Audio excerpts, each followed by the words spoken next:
Welcome, and welcome to the first session of this year's Svetug. It's fun kicking off the conference. It almost feels like the keynote, even though there's two other keynotes at the same time. But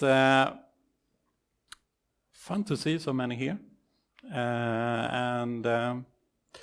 Today, I'm going to talk to you about boosting your awesomeness. Or a little bit about to overcome that, maybe that pain you got in your gut you might have on Sundays. And I will come back to that a little bit later. My name is Henrik Fransas. I work as I say, a developer nerd at Net Relations. I've been working as a developer since 2000 and DBA and stuff like that. My main focus is actually within Episerver, where I'm also an MVP, together with around 30 people in the world. And I also love to speak. And I think I'm awesome. And that is sometimes not allowed to say in this country, with this jantelag and you shouldn't say that you're awesome. But I think that you should do that, because it will help you. And why do I think I'm awesome? Well, I think I have had a very successful 18 years in this career. I have had customers actually hire the company just because I worked there, just because being me. I have customers that has followed me instead of staying with the company when I changed companies, employer. So, and I have also secured new projects, even though the customer didn't know they wanted it. I have convinced them and secured that we should do even more. So this little project has grown to big projects. And for me, that's why I think I'm awesome. And today I'm going to show you how I have accomplished that, and give you tips and tricks on how you can come to that point and how you can boost your awesomeness within your company and together with your customers. And yeah, I promise, Pelle, you need to fill out these forms afterwards. It will help me a lot. So let's start. Awesomeness. What is that? Well, for me it can be pretty much two different things. You can either be really awesome and top of the line in something you do. And for example, right now, when I'm doing this, two of my friends and idols, or you can call them, Tess and Chris, are doing sessions at the same time. And both they are top of the line in what they do. They are so good at it. And I'm not that. I'm kind of an average developer. But I think I'm awesome in another way, and that is to see the whole picture, to live in the now, to actually to do more than just doing that little thing that you are great at, to be more wide. And that can be really awesome as well. So you don't only think about awesomeness within just being the top of the line in one little thing. You can be that, but you can also be awesome even as an average developer. And that's what I am. And for me also, awesomeness comes down to this. It's happiness. Because there's no way you can be awesome or you can do good things if you're not happy. If you're happy, if you're pleased with yourself, with your surroundings, then you can do pretty much everything. But if you don't like your job, if you don't like what you do, if you're feeling sad, you won't do a good job. So pretty much all this session is coming down to how to increase your happiness and how to become happy, and with that, how to become awesome. And as I said in the first slide, that pain in the gut in the Sundays. I was at a session at NDC by this lady called Kylie Hunt, who was talking about butt kicking your, or something like that. But she said a word that is SMondays. And SMondays is when Sunday becomes Monday. When you in the Sunday afternoon are starting to maybe feel a little, oh no, tomorrow is Monday. Oh, I need to go to work. Not fun. You're starting to feel bad already on the Sunday evening. So I hope that I will help you to overcome these SMondays and stuff like that. But what is happiness? Happiness can be a lot of things. For me, it can mean two things. I'm a adrenaline junkie, so I'd be really happy when I throw myself out of an airplane or something like that. That gives me an adrenaline kick, and that makes me happy. But I also become very happy to see a project succeed, to see customers be pleased, to know that I do things that enhance other people. I work as a trainer as well, and to see the student coming and knowing more stuff just because I tell them things, that really gives me happiness. And I'm very interested in what happiness means to you. Anybody want to share? What? Yeah? Feeling really happy, lucky, smiling. Yeah?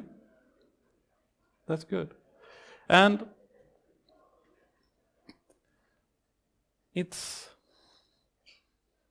happiness is different from everybody. And the road to awesomeness and happiness is different for everybody. And today I'm going to share my road, what I have done to come to this. And it won't be the same as what you and you and you will do. Everybody's road is different. But I hope I will give you some hints on where to go. And actually, the road is not easy. It's not straight. And sometimes you need to go back. And the road is not the same in private life as in work life. For me, for example, I have succeeded a lot within my work life. But in my private life, I'm not there. I'm still continuing on the road. And I have this muscle disease that is incurable. It will only make my muscles become weaker and weaker for every year. And that is dragging my happiness down a lot within my private life. And I haven't found this road yet to come where I'm, yay, that's fun, that's happy in my private life. But I have done it in my work life. So what I want to say with that is it's not easy to do this. And don't think that you will go out tomorrow and say that, yeah, now I know, now I'm happy. take this as a starting point and take it as the way you can move forward, and add some help as well. So let's start with step 1. Match your employer to your needs. Everybody is different. Everybody's needs is different. And it's really important that you work at a place where you feel at home, where you feel that your thoughts, they collide. Well, no, not collide. They think the same. What you think is important, they think is important. They appreciate you, and you must feel at home. And if you don't feel that, I will say change job. Today, how many in here is not a developer? I know Frederick, but okay. But as developers, this is our market. We can pretty much change jobs not every day, but it's very easy for us to change employer. And I recommend you to do that. If you don't feel at home, then do that. And for me, I've done that a couple of times just because of these things. The first time is much, as you see with this fish, it goes from a small ball to a bigger ball. And that was the case. I worked almost 8 years at the same company, and I was not feeling at all challenged. I was feeling like I stood stamping on the same spot. I wasn't giving new, I wasn't learning stuff. I wasn't challenged. I wasn't having fun at work. So I needed to change job to learn more. And I did. I went from governmental till consultant business. And man, what a challenge I got. Pretty much the first day, everything was new. So then I had a really, really lot of fun. And I worked there for many years. And then I get this interest in Episerver, and I become this Episerver MVP, and I got to start talking at sessions. And even though I got very appreciated within the company, that company didn't show off their employees to the world. And for me, I need to feel that my employer like me and are willing to show it to the world. I think that the employees are the most important thing.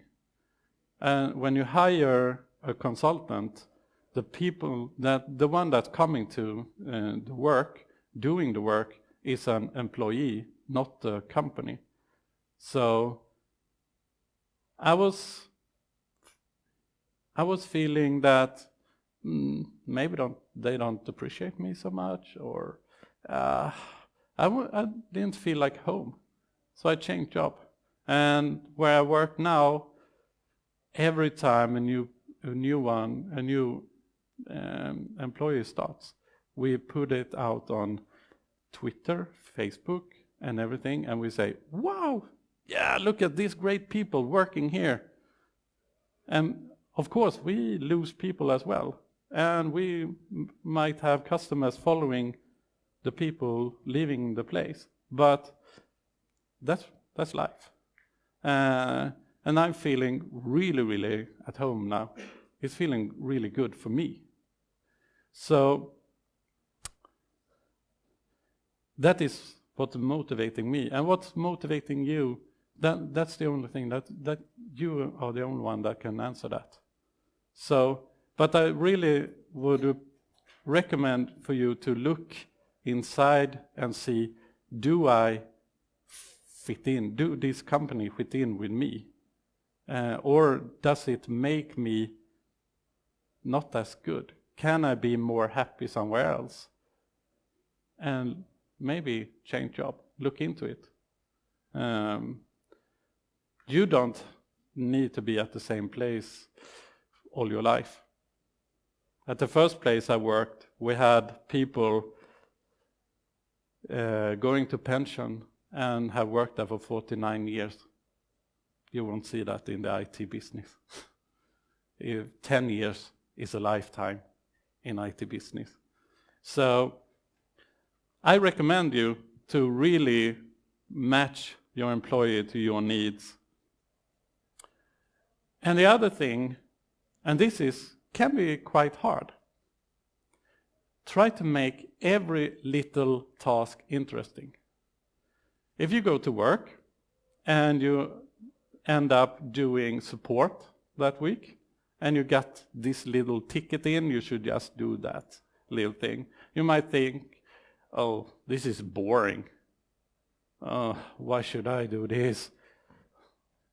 I want to work with the newest thing. I want to develop new stuff. Why should I do support? It's boring.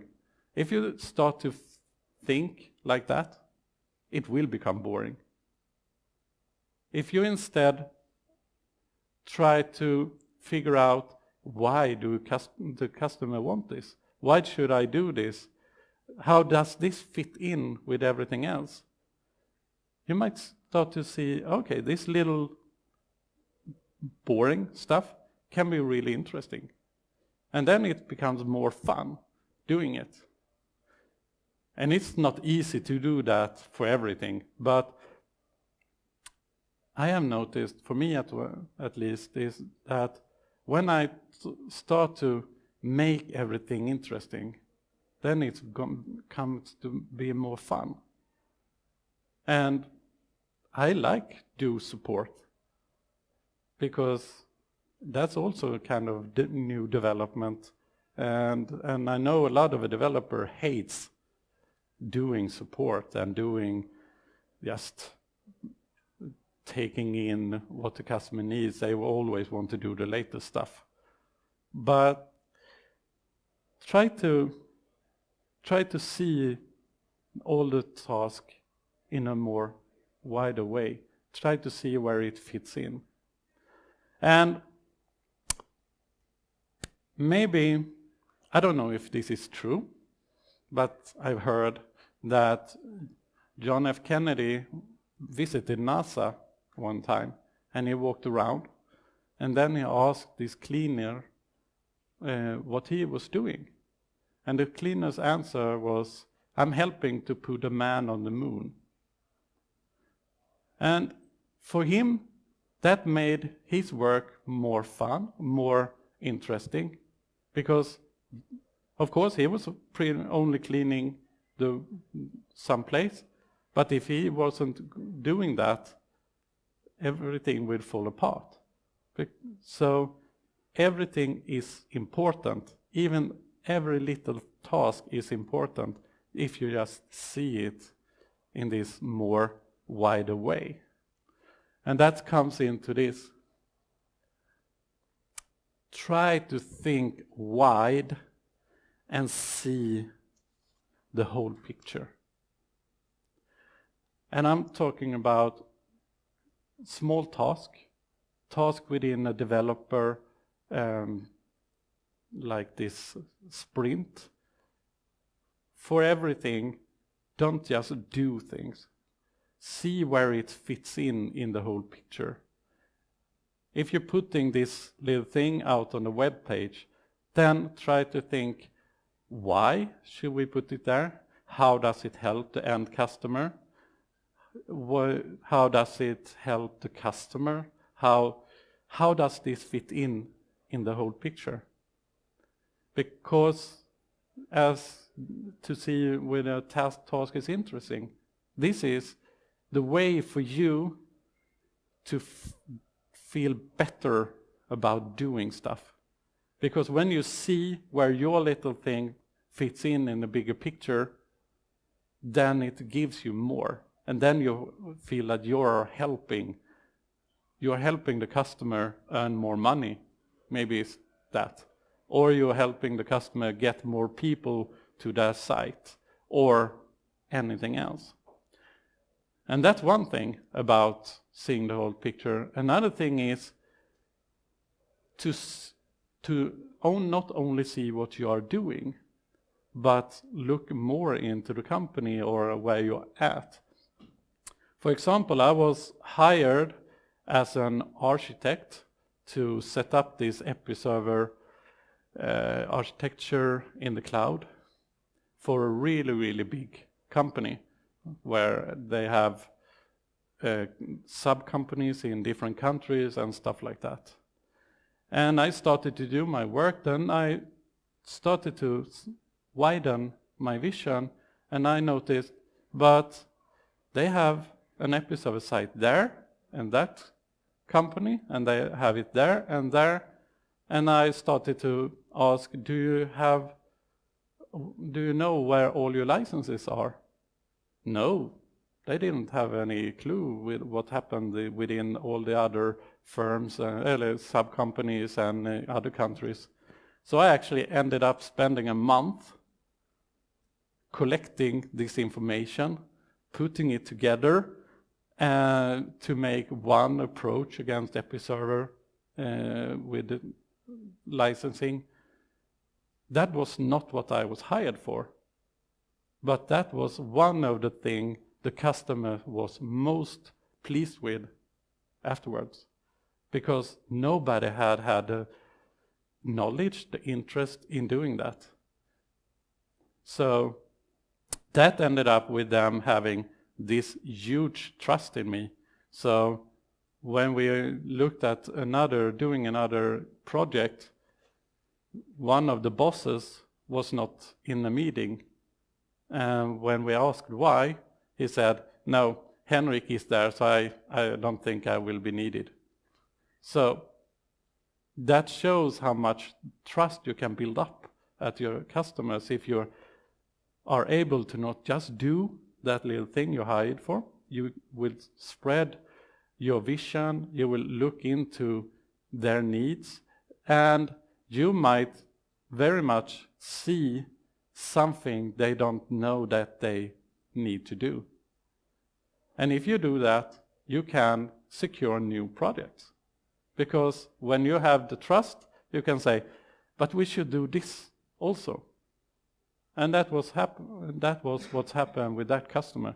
We ended up, we are still having them as customers and doing different projects for them, even though my first assignment was really small. So that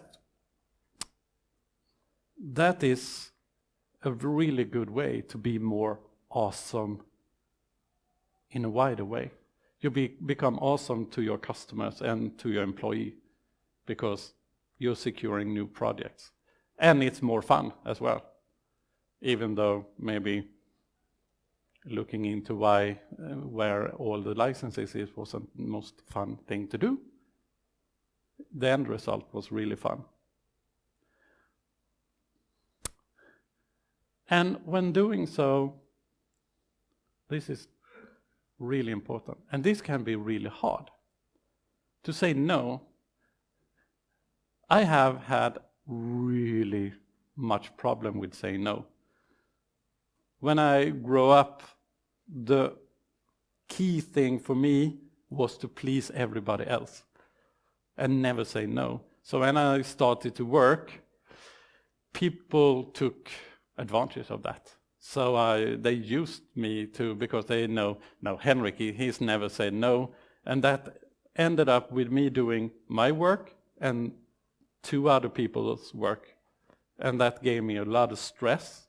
And for that, I needed to learn to say no. And that after I learned to do that, my world became much easier. And a little misconfusion is that you should never say no to a customer. A customer is always right. That's a big lie. Because if a customer is hiring you as a developer, do you think they do it because they are the best developers and know exactly how to do things and what to do? No, they are hiring you because you are the experts. And if you as an expert see something that should not be done, why should you do that? You should confront the customer. You should say, no, we should not do this. But there's a very big but with that. You should never, ever say no without having a good discussion about why. Saying no for just saying no, that will kick you out. But if you're saying no because, and then you have, we shouldn't do this because of da da da da da da da, and then you explain for the customer why this is bad, then it's good. And you should also every time be able to meet halfway, or to do it even if you not want to do it. If the customer refuses to change, then okay, it didn't go well this time, but maybe next time you say no, they will understand why. But actually, when you are saying no, you are enhancing the trust for you, because then the customer knows, okay, this person knows what he or she is talking about. If you come with the right arguments afterwards, of course. So,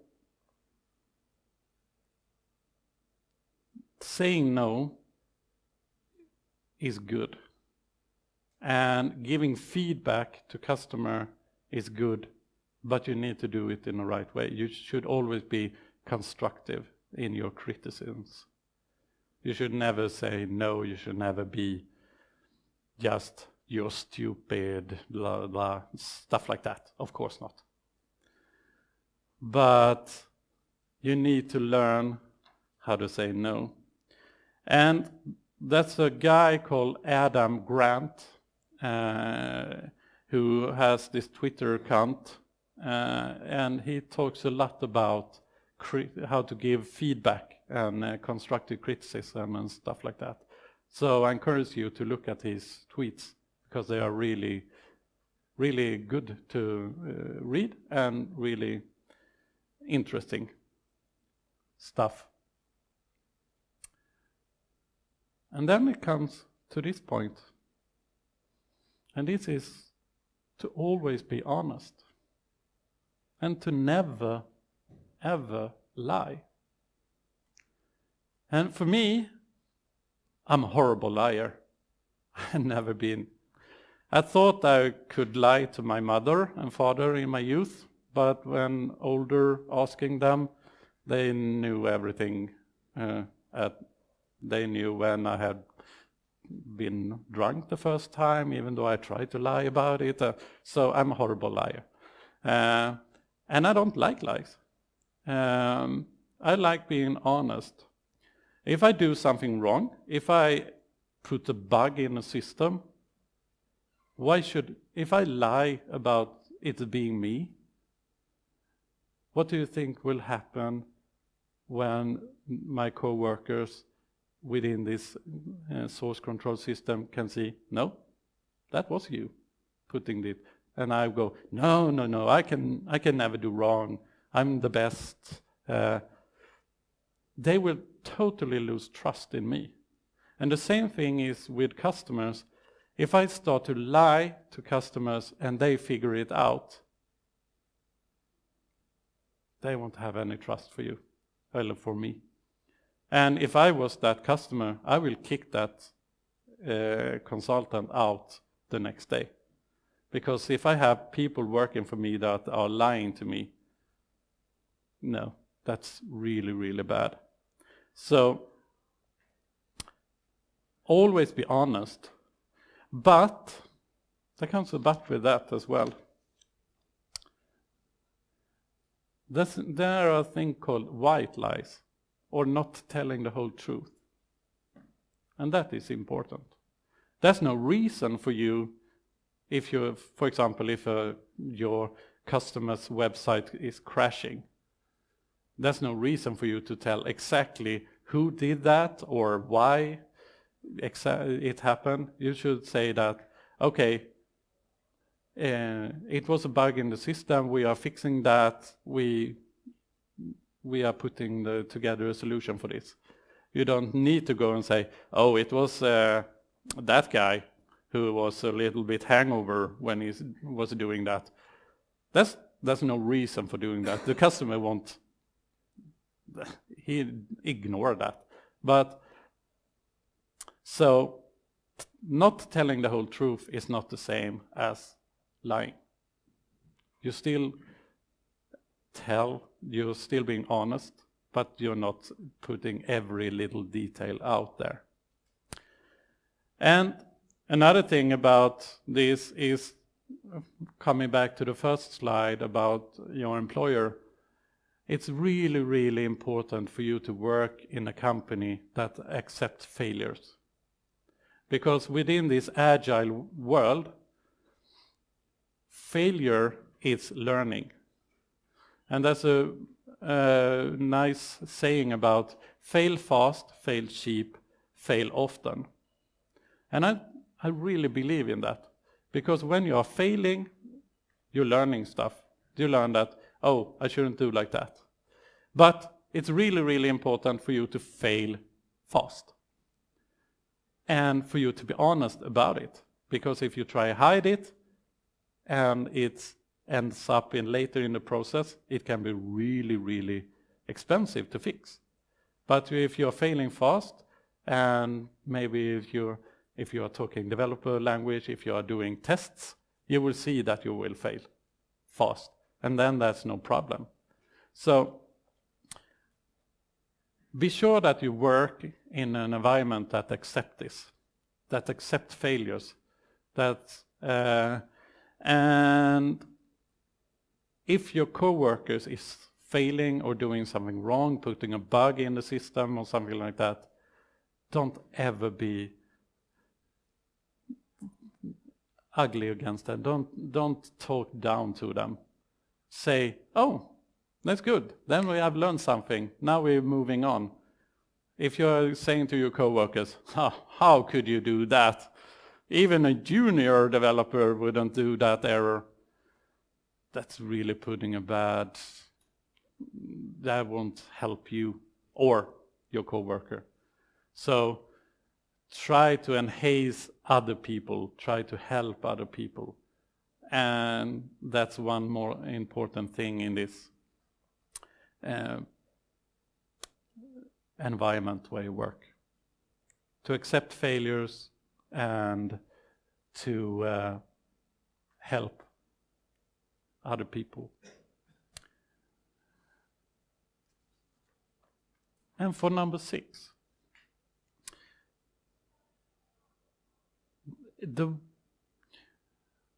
world of development, the world we work in, is very, very, very big.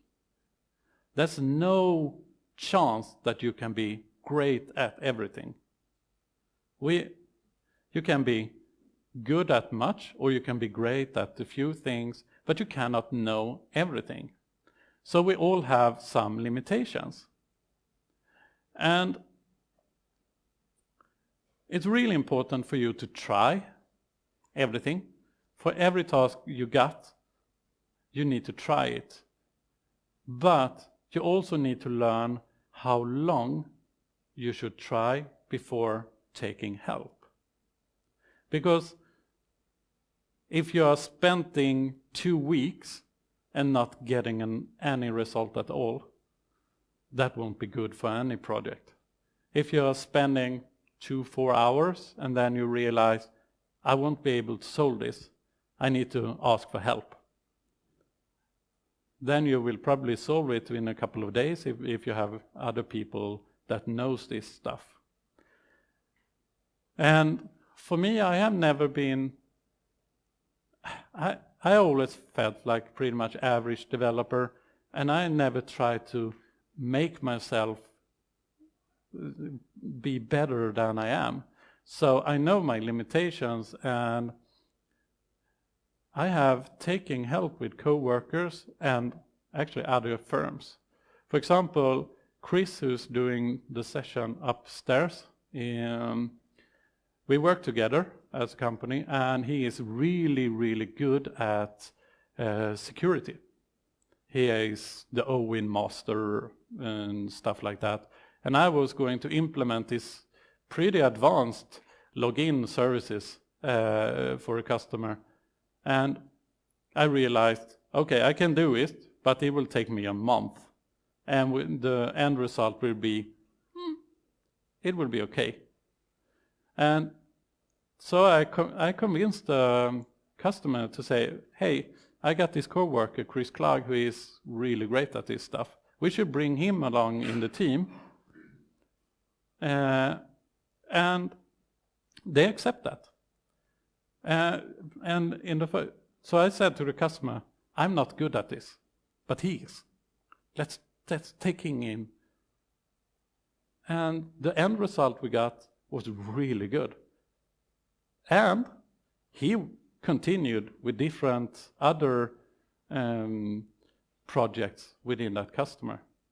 So by doing that, I am not only helped the customer get a better result, I have helped the company to get another consultant to the customer. So we expanded the business for that customer.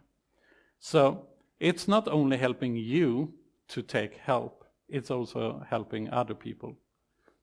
And then after both Chris and me changed jobs, I needed his help again.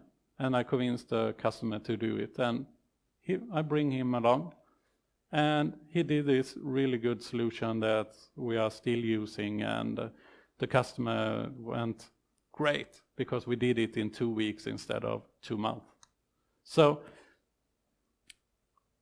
it's really important for you to try stuff. But know when to stop. Know when to take help. And never ever feel bad about asking. And it's like when I when I work as a trainer, I usually say, there's no stupid question, and you have heard it somewhere. And that's true. There is no stupid questions. And even though I am an episode MVP, I still ask my coworkers about sometimes really simple episode stuff, because I cannot know everything. And they don't see down on me for that, because we get the result done. And I learn stuff. So know your limitations and please ask for help. And if somebody else is asking for help and you know the answer, help them. Because if you are explaining something to another person, it will actually make you better. Because when you are explaining stuff, when you are learning out stuff, you will learn them yourself. The best way to learn a new thing is to teach that to another person. Because when you are teaching it, you learn as well. If you haven't tried it, try. It's really great. And then we come to the last thing, and the hardest thing, and that is the work-life integration. To separate work from your ordinary life, or not separate them. And this is the thing I think is the harder thing to do. But also one of the most important thing. And I think this is one reason that's holding me back in my private journey. because the way I have sold this in my work life might affect my private life a little bit too much. So I'm not really there yet. But for me, it's coming down to dedication, actually, and the willingness to sacrifice, and also the courage to say no. Because I think that if you're going to work, you come to work at 8 and you leave at 5, and before that and after that you ignore work totally. That works good within, for example, you're working in an industry where you come and you do your thing 2,000 times a day and then you go home. But within the IT world, I don't think that works, because the workday doesn't end when you go home. If you don't have interest in what you do, then you will stay at the level of knowledge, because you need to you need to learn more, and that often come down to you spending some private time on your work.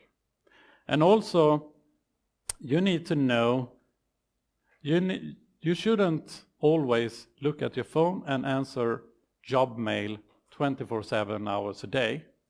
Of course not. That will drain you privately. But you should learn to recognize the things, when you need to do it. And for example, I have this customer right now where we started a deployment at afternoon, and their IT the deployment took very long time, so we went home. We weren't the one doing the deployment, the IT department did. And then, of course, that night I was checking my mail to see, are they done? And then at around a little bit after 9 o'clock in the evening, I got the mail from the IT department saying, oh, this didn't work. We need to shut down the site for 15 minutes. When can we do that? And I, who worked with a customer, I know that the biggest people weren't on their site at 9, 10 o'clock. So I answered them directly saying, do it now. And they shut down the site and they did a deployment. And the day after, the customers was sending a lot of positive response to me, because I took that decision. Because if I hadn't done it, we needed to spend 2 weeks waiting for the next opportunity to do deployments. So within that, and that ended with a customer with more trust and faith in me and us as a company, because we were willing to sacrifice a couple of minutes that evening for answering that mail, and that made life much more easy for them. So I really encourage you to spend some private time answering a couple of mail or something like that, but be sure to learn to teach your customer that you are not available 24/7. And I have done that, and I have said no to customers many times, and they know they can ask me, they can send a mail and ask me stuff, and if I have time and I want to, I will answer, but they can also need to wait. And that's okay for them, because they know I have set that rule to them, and they know it's okay. And if you got customer that you think that you should be available 24/7, then send them to some desk, say no, then you need to pay for it, because you shouldn't do that. But you should do it when you feel it's necessary. Am I talking against myself? Yes, because this is really, really hard, and that's why I put that picture. It's a walk on a really thin line. And if you do it wrong, you can end up very ill. You can go in, I don't like the phrase running into a wall or going into a wall, but you can work too much and that will affect you a lot. So try to do it. But I promise you, if you put some effort in your private life, your customers will be really much more pleased. And you will be much more appreciated within your company and within your customers. And with 4 minutes left, I actually want to see if you have any questions. Or is it too early in the morning and you are sleeping? No. Okay, I will say so. Do you think that you gain something from this? Maybe get some thoughts on that, I should maybe try this and think about a little bit more about this and so on? Oh, that's great. That was my main goal, to make you start and make you feel and make you start to try to do your journey, actually. And if no more questions, then I will say thank you and hope you will have a really great Svetuk.